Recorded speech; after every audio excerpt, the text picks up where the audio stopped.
এই যে এইখানে দোকানগুলো যেগুলো আছে এই দোকানের যে মালামাল টান দিয়ে ওরা সবাই নিয়ে যেতেছে। কিছুক্ষণ আগেও তারা নিয়ে গেছে। এখন পানির স্রোত আরো বেশি। রাতের বেলা বোঝা যায় যে একটা ভাই এই যে দেখা যাচ্ছে যে এই দোকান থেকে যে মালামাল নিয়ে সরে যাচ্ছে। এখানে ধানেরই আছে, অনেক কিছু আছে, এগুলো সব নষ্ট হয়ে গেছে।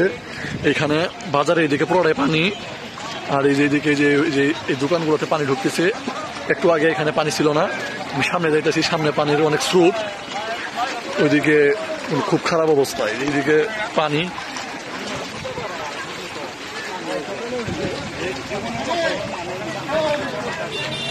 যে পানির স্রোত যাইতেছে এদিক দিয়ে।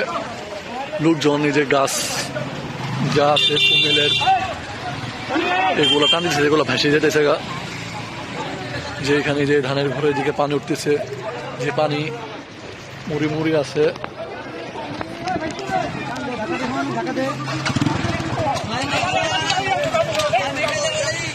যে এখানে সুমেল ছিল, রাত্রে দেখা যাচ্ছে না, সুমেল ডুবে গেছে পুরোটাই।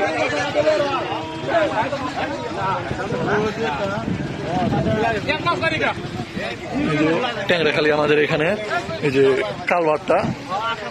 কালভার্টের এই যে উপর দিয়ে পানি যাইতেছে, এই যে পানি পুরোটাই ভরে গেছে।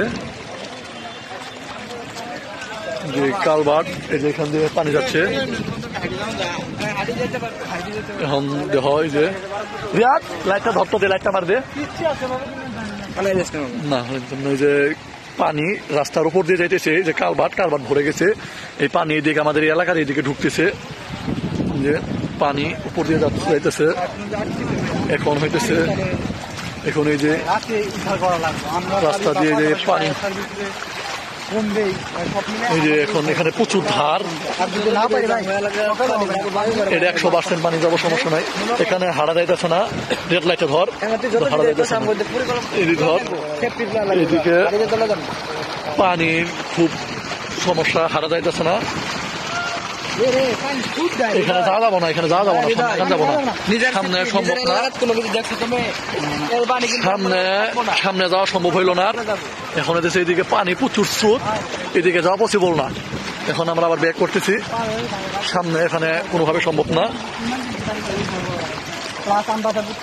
এখন পানি, যে পানি উপর দিয়ে যাইতেছি।